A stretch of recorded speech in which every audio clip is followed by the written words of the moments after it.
Welcome into the Action Network podcast presented by BetMGM, the king of sportsbooks. The Monday crew is back for another NFL draft betting preview. Just a month and change away from the draft. Takes place April 25th through the weekend in Detroit, Michigan. We've got the same assembled crew from last week. We've got Travis Reed of Bet Labs, a contributor at Action Network. Evan Abrams, he is our director of research and media. He also joins us. And for the second straight week, Jacob Wayne, our newest contributor at Action, covering a variety of sports. He'll be stopping by throughout the month of April as well, leading up to the draft. So thanks for being here. I'm your host today, Brendan Glasheen. Let's just get right into it, fellas. So the last time we chatted, since what's happened, we had a couple of pro days this week for quarterbacks. USC had their pro day, so Caleb Williams was spotted. He met, we think, with his new teammate, Keenan Allen. And JJ McCarthy made a lot of noise heading into the weekend. And it was sort of buried in all of the March Madness hoopla, but people made sure they got to their phone and watched some of the highlights. The footwork stood out. He threw a couple of big bombs down the sideline, down the middle of the field. Take with that what you will. But that's basically what happened from an actual content standpoint of players making their cases and arguably moving up board. Some, in like Caleb Williams' case, they just confirmed they're going to be where they are. So with all that in mind, and I'm sure with what each of you say, it's going to introduce topics we have discussed already or ones we haven't. But at this point, I'll go to Travis Reed first. On March 25th afternoon, anything you'd like to dabble at now, give out as a pick based on what markets are available for the NFL Draft 2024? Yeah, I really like a team to draft a position. I'm looking at the NFC East and the Eagles. While I was watching all the March Madness this weekend, I was also looking through past drafts, and shocker, Howie Roseman loves defensive line and edge rushers. And that's currently 5-1 to be their first position off the board. Now, cornerback is the favorite, and that makes a lot of sense. Their secondary was god awful last year. So a lot of people think, well, they're just going to go to corner and try to plug that in the first round. But Howie loves his edge rushers, man. And Fletcher Cox retired. Brandon Graham is 35. So, I mean, even if it's not necessarily for this year, for the next 4 years or 5 years, I could see him going right back to that defensive line. So I think 5-1 is great value there. Okay. Evan, anything that's tickling your fancy right now as far as what you want to take on the draft? I would probably look at a flyer. So the Giants taking a wide receiver at 6 is something that interests me. Now, most people assuming that it would be Neighbors if Neighbors isn't jumping Harrison. So I think there could be some value. I potentially see some 5-1s on a Dunze to go to the Giants at 6. I think that would get a little bit tighter in terms of the market and him falling into that position, assuming they're going to go that position anyway. So that would be one flyer I'd potentially look at as like a just getting a little bit of stake in the ground there. I think Neighbors is probably more likely because he is like plus 125 at some places, but I think that market should be a little tighter. Okay. And that reflects some of the news we'll get to with Daniel Jeremiah's latest mock draft. He has 2 trades taking place that don't have anything to do with the Giants, but it does because of the teams he deems that could move up, the Vikings and the Jets, possibly. That would open the door possibly for the Giants to have, I guess the comfortable is not the best word, but they'll have a choice. There could be a quarterback they like or a receiver. And Mel Kiper, his latest big board reflects that too. He's got receivers moving up this board into the top 10. That leads to Jacob. Jacob, anything you're dabbling on right now as it pertains to bets for the draft? Yeah, so you mentioned the new Jeremiah mock. He had Joe Alt to the Titans at 7. I'm betting on Alt to be the Titans pick at number 7. You can get that around even money right now, minus 110 currently. And he's heavy favorite to be the first offensive lineman drafted in the 200s, minus 200s. And then Titans are around minus 300 to take an offensive lineman. So you can kind of put the pieces together there. You're going to have a hard time finding a mock draft right now that doesn't have Alt going to the Titans at 7. And I'd be surprised if he's not the number 1 tackle taken at this point in time. Titans, of course, brought in Calvin Ridley, a wide receiver, making some moves across the board. But I do think they're going to want to take an offensive lineman in this spot, and Alt makes a lot of sense there. Okay. So that leads. Let's go to this Jeremiah mock, because there's a decision for the Jets. The Jets could go in a variety of directions. The latest mock draft came out Tuesday, the 19th, the day after we did our Monday show last week. Jeremiah introduces 2 pick swaps, which he acknowledges he normally doesn't introduce something like this until the very end. So he's doing it a month early, where there's 2 swaps in the top 5. The Vikings would trade up to go to number 4 and select JJ McCarthy, and that will introduce the quarterback discussion, which we're going to end up doing every week, because that's just kind of, that's what people care about, and understandably. But the question here on this pod, for our purposes, is there value? Is there something we can find an edge? So the Vikings moving up to 4 to take JJ McCarthy. The Cardinals would move back at 3 first-round picks, 11, 23, and 27. They could find an edge rusher at the bottom of the draft. They could find, and this is all from Jeremiah based on what he's got mapped out here. They could go to Brian Thomas at receiver out of LSU. And then the other swap that he has is the Jets going to 5, trading up with the Chargers, and that would allow the Jets to take Marvin Harrison Jr. Chargers would go back to 10, and they can also address some other needs at the end of the first round. And maybe I think a future second is what he threw in there, whether it be this year or future drafts. So what do we make of that, Travis? I'll start with you first. The Jeremiah mock, where McCarthy would go 4 to the Vikings, 4 quarterbacks off the board, and that just introduces a whole bunch of frenzy as it pertains to these young receivers. Yeah, the first trade isn't as interesting because we all kind of see that one. Like, I think the whole world kind of sees, all right, the Vikings trading up for the quarterback. The 5th one is interesting because the Chargers have always been the linchpin of this top 5. Okay, what are they going to do? Are they going to keep that pick? Are they going to trade that pick? So the fact that he has them mocked to trade out is interesting, because they may not, that's maybe what their first choice is.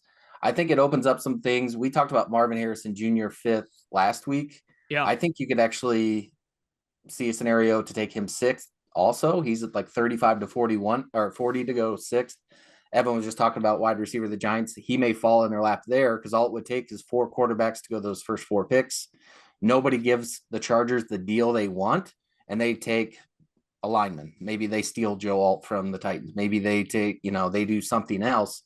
Or they just like Neighbors over Marvin Harrison. There's reports that some teams have them flip-flopped on their board. So I think that's notable that the Chargers may not want to hold at 5. And so that introduces a lot of different options where we can get some kind of high-priced long shots that might be able to come through. Yeah, I think we're gathering, and Harbaugh is at that coach's breakfast in Orlando, and Harbaugh has been outspoken well before today about his love for his Michigan quarterback, JJ McCarthy. That's an aside, but as far as how he wants to build it, Jacob, in Los Angeles, he wants a power running game, protect up front, run the football, protect the quarterback they've heavily invested in, and then they'll figure out the weapons as far as receiver at a different time. That's what it seems. So this Harbaugh, understanding Harbaugh, now they'll want the right offer, right? But is there anything we can glean from that, and where maybe when markets become available, what position do the Chargers draft first? It seems they're going to go up front, one side of the ball or the other. Yeah, you're seeing right now them around minus 135 to take an offensive lineman with their first pick. I don't know that I'm really buying it. I mean, they currently have 4 receivers on the roster. Quentin Johnston, who, not going to say a bust yet, but certainly not an exciting rookie season. And then Joshua Palmer, Darius Davis, and Simi Fehoko are their 4 receivers on the roster right now, according to our lads. And that's just not going to cut it. So we're not seeing them be aggressive in free agents here for receivers. So I think they're still very alive to take a wide receiver with their first pick. The question is, are they going to trade down and do that or not?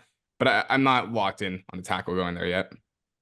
They are the favorite to land Blake Corum, the Chargers, as of right now, which, again, that might be later down the line on Thursday or Friday. But yeah, I think, and this connects back to what Travis had brought up, Evan, just how we discussed Marvin Harrison at 5. I think it was 8-1, 7-1, and that's come all the way down to plus 250. So Travis says, hey, even take a look at 6, and that would introduce many situations in which the Giants have a decision to make. A quarterback, it seems those first 4 are going to be off the board with the Giants' reach. Could they trade back? But the Giants,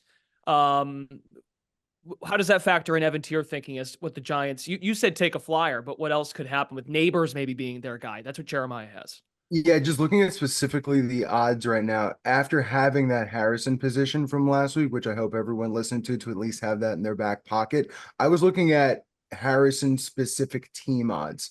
Assuming there is a trade into that zone, I was even looking at Chicago. I was like, I see, maybe 50-50 in terms of wide receiver and Chicago. I mean, if they trade up, it's a whole different story. But even at that like 9 slot, Chicago's 25-1 to draft Harrison. Now that would take a few chess moves to happen probably, but just looking at different options here, the Patriots at 6-1 to take Harrison. So I was trying to probably take another stake in the ground there, considering that if a McCarthy deal goes down or something like that, I think everyone that has said something about it on this pod has been right, is that like that trade will move slots around. So I think having a few things in your back pocket with that trade in mind, the two trades right now I looked at where it looks like the mock has the NFL has him moving up to 4 to take McCarthy, the Vikings.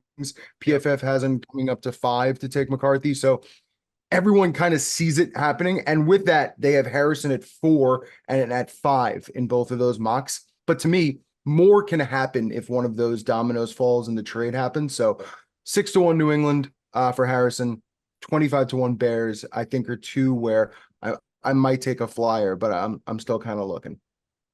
What would Travis? You kind of went there, and we were hitting on this before we went live. Again, we're here on March 25th, so we're about a month and change away from the draft. When folks come out of a weekend like this and they see all this noise about McCarthy and now 4 quarterbacks might go in the top 4, what would we urge, or what would you urge to a bettor, a listener, a viewer, if they see JJ McCarthy team to draft him and they see Vikings even money? Don't run to the counter on this, right? I think is what's the lesson here as far as you don't need to go ahead and go do something now, because we do want to give out actionable content if we see fit. But what would you urge people about McCarthy right now as far as I would just I would just wait and hold for now. Like you said, there's just not enough juice there to take. Like, we all kind of see this trade happening, but that doesn't mean it's going to happen. For one thing, I thought it would have already happened once they made that initial trade, got the draft capital they needed to move up. You kind of think, oh, they did that knowing they needed that to move up. So what are we waiting for then? So I wouldn't say this is like a done deal or anything. And yes, that's kind of the consensus right now, but the consensus a month away is not going to be the consensus when the draft actually happens. So there's still a lot that can go wrong. One of the first 3 teams could take McCarthy ahead of Jayden Daniels or something. I mean, all of that stuff is still on the board. So this idea that, okay, we know the first 4 picks are these 4 quarterbacks, is we don't know that. We think that might be the most likely outcome, but that doesn't mean you have to go bet, okay, 1, 2, 3, 4 is exactly how it's going to fall out. Patriots were present at McCarthy's pro day to go 3rd overall at BetMGM plus 750. JJ McCarthy. The favorite is Jayden Daniels. Drake Maye second. Marvin Harrison and JJ McCarthy have the same odds at plus 750. Flash, what do you think about this? McCarthy to the Broncos, them being the 3rd slot for McCarthy at most books behind the Giants and Vikings. I know there's been reports that even Peyton said they might take a quarterback there. It's a realistic shot, something they're looking at. Obviously, it's a need with Denver. Anybody have any thoughts there in terms of what they might do or those odds? I'm glad you went there, and I'll lead with this because it's something else Jeremiah hit on. So, of course, the top 4 is what's catching everyone's attention. But Jeremiah worked this into his analysis with Ian Rappaport in a quick hit regarding the Broncos and the Raiders, what they'll do at quarterback, how patient, how aggressive will they be selecting a quarterback. And Jeremiah said he worked this sentence into his last breath of analysis before they ended the segment. He said, someone with a high upside, I would not sleep on a name that hasn't been mentioned much. Michael Penix Jr. at 13, which could surprise some people with the Raiders. He's saying the Raiders at 13, and they are the betting favorite right now, plus 300. So I think that opens up a discussion as to what, if Denver just sits tight, do the Raiders sit tight? Do these 2 teams, Denver and Las Vegas, have the luxury of sitting tight to let whoever they'd like fall to them, whether it be Penix or Bonix. Jacob, I'll toss to you on this. Where are you at on the from a team standpoint, the Broncos and the Raiders, if we assume the Vikings move up to go get McCarthy? Yeah, it's crazy how reactive the markets are when you see Jeremiah say something like that and then put Penix to the Raiders in his recent mock. How much their odds have dropped just because of those two things. And I don't think there's going to be value betting the Raiders to take Penix now. If you got in early on that movement, then definitely. But I'd still be looking at a longer odds play on Michael Penix. The Raiders could be aggressive. The Broncos could also be aggressive. For me with Denver, though, the thing I've been saying is I just don't know how much in the position this roster is to start their clock on a rookie contract at quarterback and be aggressive to get somebody right now. Maybe if the guy they like falls to them, but they just made the aggressive all-in move on Russell Wilson, and that went up in smoke. Still picking up the pieces from that, still paying him $53 million in dead cap this season. Like, I still think they're kind of in recovery mode from that whole situation. So I'm not expecting them to be too aggressive, but wouldn't shock me anything that Sean Payton does, honestly. I mean, they have quite a bit to fix outside of quarterback too. So I wonder, do they just let someone fall to them and they let Jarrett Stidham compete with a dude they take in the second round if someone falls to them there? I'm just asking the question. Sean Payton might think, oh, I can figure it out with whoever I have in that quarterback room. Could still be Bo Nix in the second round. He's still the favorite to go to Denver around even money, some shops. So I think Bo Nix in the second round, probably more likely than Jayden McCarthy in the first. Okay. So Brock Bowers is the Jeremiah selection, Evan, for Denver, tight end at 12. Yeah, I was looking actually at some longer shots on Bowers, assuming the normal stuff doesn't happen, but I couldn't really find like a slot. I wanted Seattle, but they've got their tight ends. I was looking at New Orleans, but I think they're pretty covered there. So I was trying to find a longer shot with Bowers, assuming that, maybe people are a little bit off, but I couldn't really pinpoint it. Okay. That's the with Jeremiah's mock, that those two, what do you guys make of the Jets side of it? We haven't hit the Jets angle really yet on this. The Jets moving up to not take offensive line, to take all and protect the quarterback. But hey, they've been aggressive here in free agency, right? They go out and get Mike Williams. Now it's more of a prove it deal, but it's a 1-year prove it deal, incentive laden, as well as Tyron Smith on the offensive line. Do they just, Jacob, what do you make? Are they going all in to go up and get a receiver possibly? And how is that going to work with a 40-year-old quarterback? We've seen this before, trying to work in a young. Now I will add, Puka Nacua worked out pretty well for Matt Stafford, but Puka Nacua was a 5th round diamond in the rough player last year. You move up and trade assets, you're trying to really upgrade that room to put someone next to Garrett Wilson.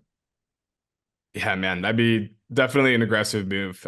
Curious how much of a leash this regime has in New York right now. Obviously, the Zach Wilson situation faltered, and then they're kind of all in on Aaron Rodgers right now. So, I mean, if the price makes sense for them, I wouldn't be stunned by anything. And the fact that Daniel Jeremiah put it in his mock a month out from the draft means it at least has some merit.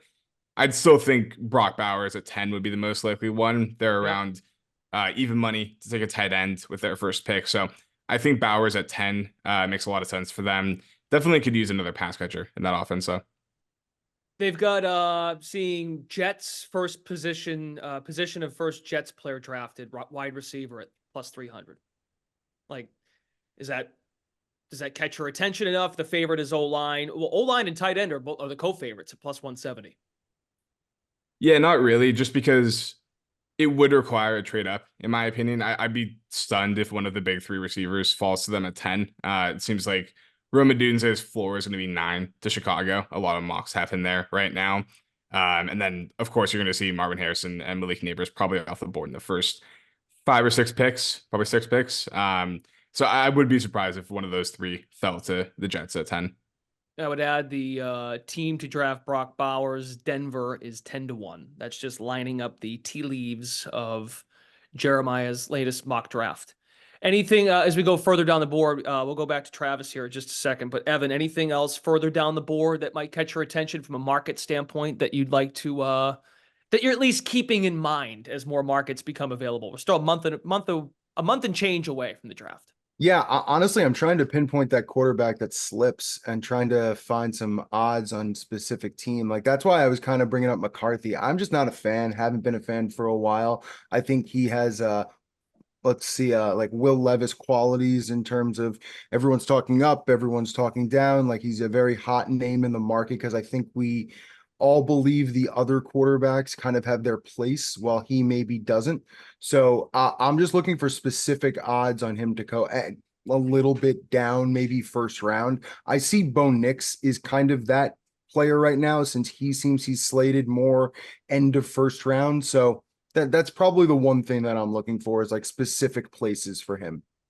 So are you trying to wrap your head around the fact that maybe JJ McCarthy at this point today, March 25th, is he Will Levis as far as like the Well, uptick in stock? Is that what you're trying to figure out? Is that where your mind's yeah, I at? mean, everyone, every mock draft has him going now top three. I see a 3 right now to New England. I mean, the stock right now is I've been trying to absolutely keep my insane. opinion out of it too. I'm just trying to make sense of what's actually going to happen. Those are two different things. Yeah, But the purposes completely. of our podcast are to tell people what we think's going to happen and keep the Yeah, fandom out of it. But when you say JJ McCarthy at 3 to the Patriots, but I that's what I'm trying to say, and I I poop think my people pants a here, little. I think people here agree with me. The stock's insane right now, so I'm trying to find the anti-stock in it, and saying to myself, our producer Matt Mitchell said this before we got on, like, how am I supposed to buy into a minus 125 on a trade that's Sure. supposed to happen but hasn't happened yet?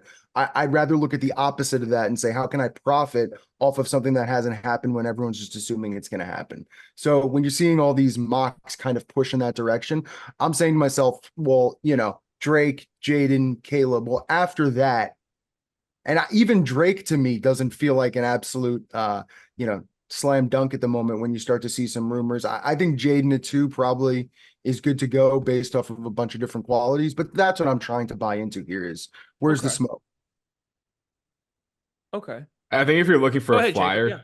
I think if you're looking for a flyer in the McCarthy market, I don't hate the Raiders at 15-1 right now, just because we did see Jeremiah mock, link them with a quarterback. Obviously, in his most recent mock, had Penix going there. If McCarthy does slide, like Evan's talking about, feels like the Raiders would jump if he's still there at 13. So potentially his floor in the draft would be that spot. And I mean, theoretically, they could also be a team to trade up if they're enamored with his skill set. The funny thing about it, though, you can play both ways. So the Raiders and Patriots are both 16-1 to take McCarthy. So if you think there's a slide or there's a possibility the Patriots could do the unthinkable, it's basically the same odds, which is kind of funny. Mm-hmm. I would add, well, a couple things. In the Jeremiah mock, when he chats with Rappaport over the weekend, they had moved on from the discussion of the top 4. And when he brought up Rappaport had teed up Jeremiah to say, hey, it's going to be really hard to move up for a Broncos or a Raiders. So point being is, now he does not mention the Vikings when he says that. He's talking about the Broncos and the Raiders. So perhaps because of Rappaport's just leaving out the fact that the Vikings have capital to move up, whereas those other 2 teams might not be willing, because he brings up Sean Payton and his personality that he thinks he might have enough already. And the Raiders don't have enough to move up, or it's going to be hard to move up is what he mentions. I would also add that when the trade went down with the Niners and the Dolphins for the Trey Lance deal, that was about this time 3 years ago. This is when you kind of get a sense if the Vikings are really serious about it, or like we're doing here, are we saying let's hold off a bit and see if the smoke simmers and McCarthy falls? Yeah, I pulled that up. I was going to bring it up. That trade happened on March 26th, 2021. So we're recording this on March 25th. So maybe we see that tomorrow. But no, yeah, but like, but let me just throw this in there. Wouldn't you add, Jacob? Like, now does a team like Minnesota think about it and go, well, that didn't go so well when that happened. Like, let's keep in mind, Trey Lance is not on the team anymore. He's now a Dallas Cowboy, and the Niners landed on their feet just fine because they went to the Super Bowl last year and they had their guy, they think, in Brock Purdy. But there might be some hesitation for a team to even want to move up at this point. Never mind if they have enough assets. The team at 1, 2, or 3, or 4 in this case, or 5, Arizona, Los Angeles, they might be like, hey, we're getting a package that we cannot refuse if we're moving on from a 4th or 5th pick. Yeah, just Right? interesting to me that the Vikings already made that move up to get to 23.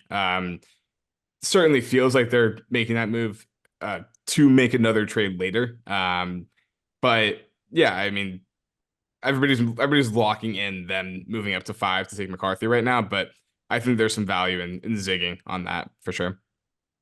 Okay. Good, Evan. You got something to say? No, yeah, I was gonna say, because if the Vikings guy is Bo Nix, they don't really need to do anything.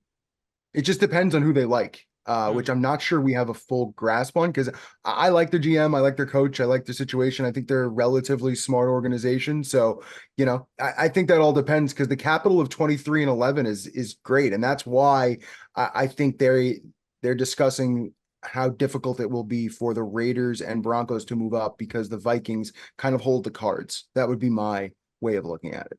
Yeah. And I think last thing I'll say on this is the Chargers and the Cardinals have so much they can do to improve other areas of their teams, that if they feel that if they feel 11 and 23 are suitable picks to improve their roster, they think this draft is more highly impactful than a future 1st or a future 2nd.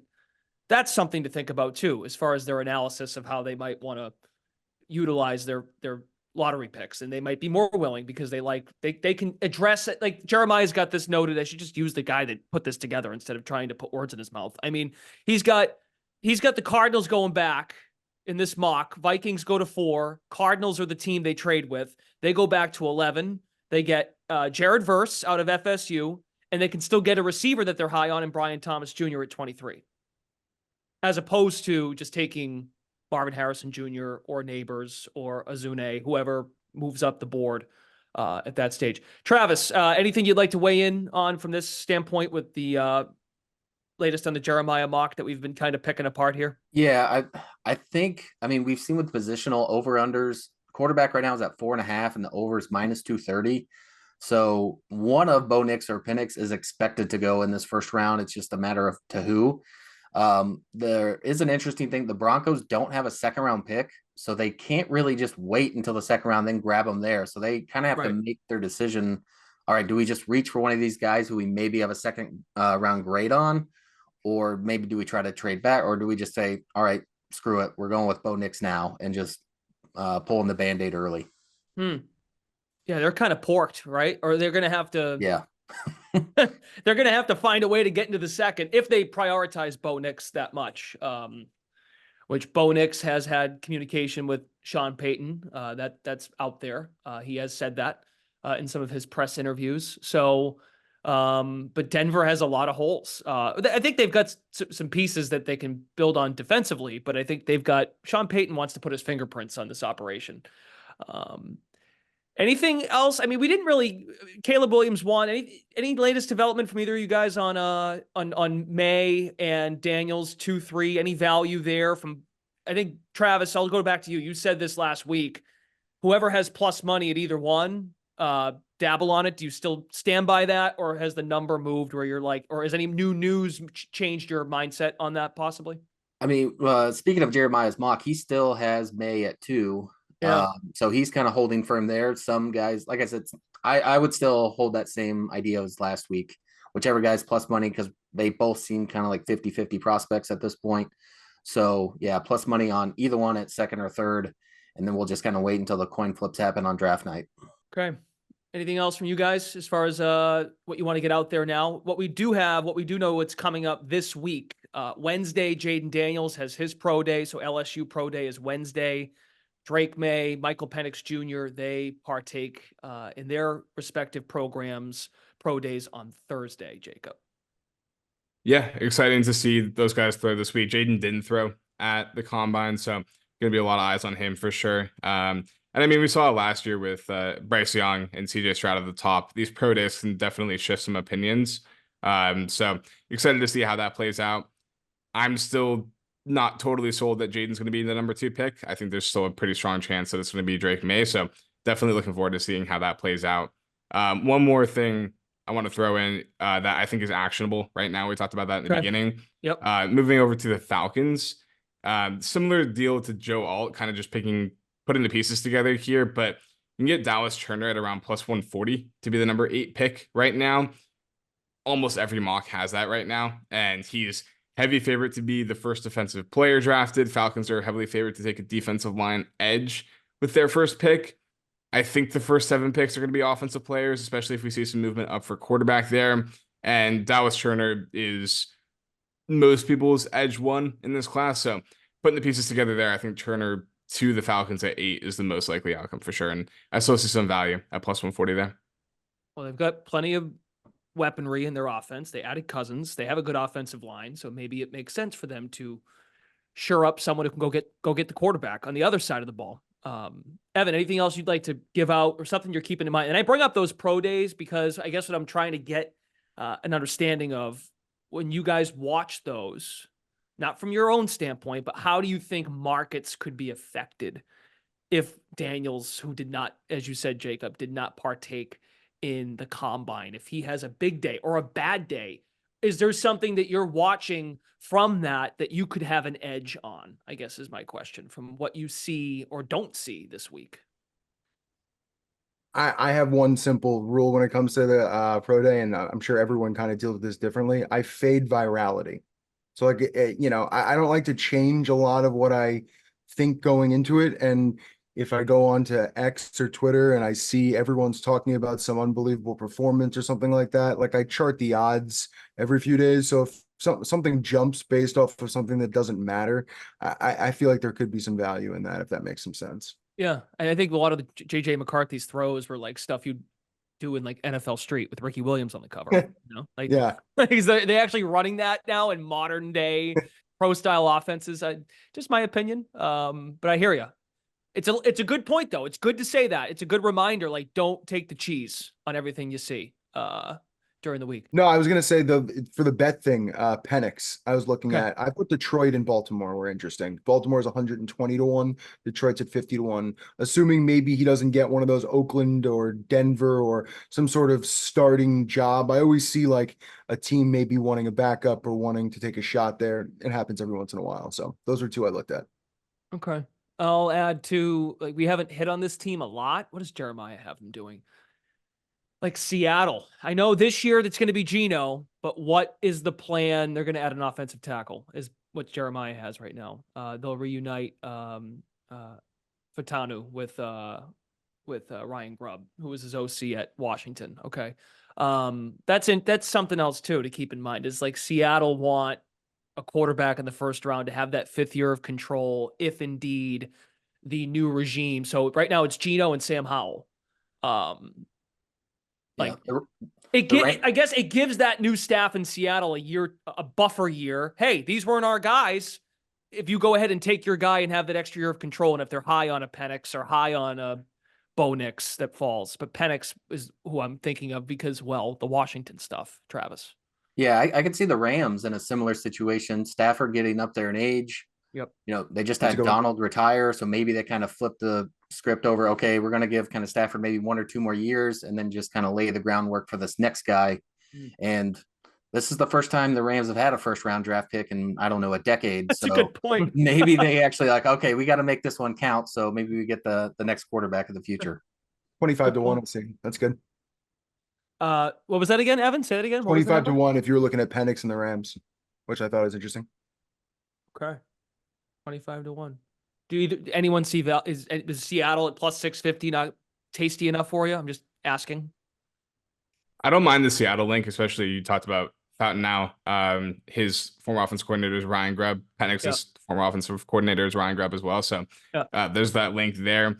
Only question I have is they obviously brought in Sam Howell, traded for him. Not an expensive trade, but does that mean that they're not going to be as aggressive in looking for a quarterback this year? True. I guess you're right. That's a good point. I mean, I just kind of threw that in there as like, he's Sam Howell and they might like him. So fair enough. I'm just throwing it out there because maybe they say to themselves, well, I guess that's true because by going to get Howell, that's their regime, right? Like their new regime decided to go out and get him. Or they're just taking they're taking kicks at the can here, and they could have another guy in the room. We'll find out.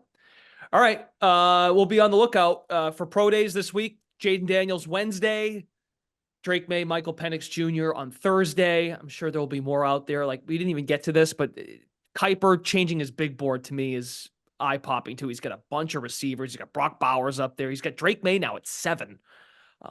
But maybe this is a lesson that we discussed. You know, Drake Maye still going at 2 in Jeremiah's mock. That's coming from the guy who works for the league. There's still so much that's going to change between now and the end of April. So we're about a month away. When we are here next Monday, we will be we're going to be into April next Monday, April 1st. We will be here.